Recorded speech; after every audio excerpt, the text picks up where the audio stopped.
Сооротуучу Кудай. 3-сентябрь.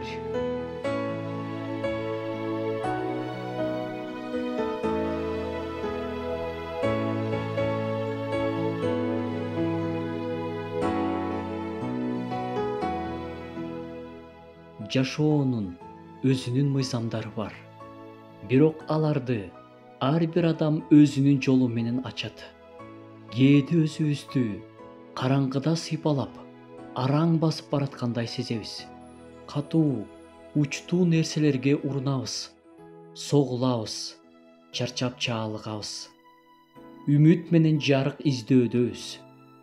Алдыда бараткандарга баарынан кыйын. Биз алардын каталарынан сабак алабыз. Алдыдагылар артындагыларга белгилерди калтырышат. Ысрайыл элин мисалга алсак, алар чөлдү аралап баратышып, наалыгандыгы үчүн өлүшкөн.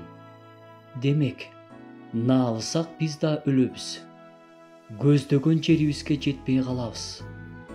Жолдун жээгиндеги мөрзөлөрдү көргөн айдоочулар сестене түшүп, ылдамдыгын азайткандай эле, биз да алдыдагылардын жашоосун карап, сабак ала алабыз.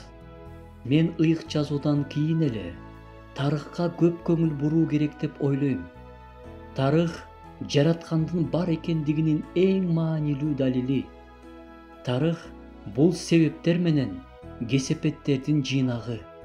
Библия китеби башка тарых китептерине салыштырмалуу болуп өткөн окуялардын руханий себептерин да ачып бере алат. Тарыхый аренада айрым жагдайлар кандай себептерден улам келип чыкканын билүү жана түшүнүү маанилүү. Бул жашоонун негизги мыйзамдарын үйрөнүүгө жардам берет. Ал мыйзамдар бардыгы үчүн бирдей. Эрежелер баарына бирдей. Эң негизгиси, бул эрежелерди турмуш өзү ачып жатат. Тажрыйба кээде кымбатка турат, бирок турмуштук сонун сабактарды берет. Көбүнчө ачуу тажрыйба аркылуу баалуу турмуштук сабактарды алууга туура келет. Биз көбүнчө туура эмес чечим чыгарабыз. Алданганыбызды билгенде ыйлап калабыз. Өзүңдүн жана Кудайдын алдында катаңды түшүнүү үчүн кайраттуулук керек. Бирок тилекке каршы процессти артка кайтаруу мүмкүн эмес. Себүү оруу мыйзамы ишке киришти. Жаратуучу гана бул коркунучтуу процессти артка кайтарып, токтото алат. Мындай учурда Кудайдан ырайым гана сурай алабыз. Кудай бизге канча ирет ырайым кылып, жаман жемиштерди оруп алгандан сактаган.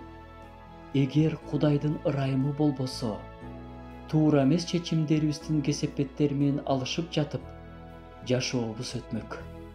Мурунку жашоо сабактарды үйрөнмөйүнчө, жашоонун окуу планы боюнча алдыга жылбайбыз.